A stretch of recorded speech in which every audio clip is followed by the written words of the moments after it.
Bewitched, enchanted is easy to do.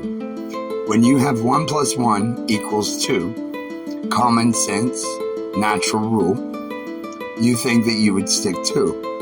But at the Gentile court, where they take you to, a necessary evil that we must presently suffer, to test them to see if they will eat you up or answer right, they go there to take babies from moms. Now, if God gives mama the baby and she shed blood, but then they can take the kid from the mama because some servant judge said, making your kid $20 because you got no jury, 7th Amendment. But if they don't do the first sentence of the First Amendment, no religion established, that's idolatry, and they cannot prohibit the free exercise thereof, that's your right to touch, taste, and do as you like. Those are the first 2 commands in reverse.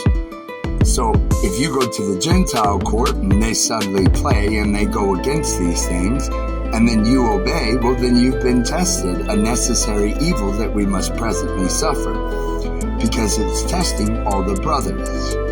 Now, in a Gentile marriage, what you must do, apparently, is sacrifice your spouse and then steal your child and cut them out.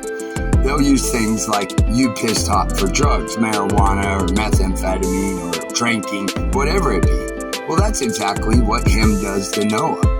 That's exactly why Ham gets cursed, Satan's lowest servant.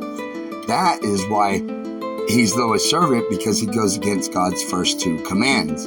Be free and don't judge, playing me so you can take kids, and freedom and bind their hands and rob their house. Well, then if a judge courtroom in a Gentile place, the Gentile courtroom not measured in New Jerusalem, says that you've done drugs and they'll take your kid, well, then they just did exactly what Noah said. Oh, and Jesus Christ.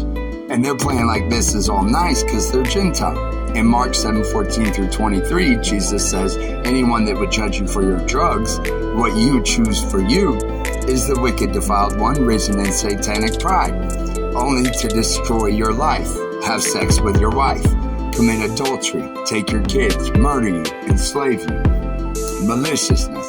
So which one is right? The Gentile court, all the people stealing their kids from the spouse, of course, without a jury. But, again, if you don't do the first sentence, why would you do the 7th? That could be why they're always taking stuff without warrants. Because they're robbing you, like on high seas. That's the 4th Amendment. Come on, please. And the 5th Amendment is anything not in the warrant can't be used against you. Can't testify against yourself. Well, you should probably check out this wealth.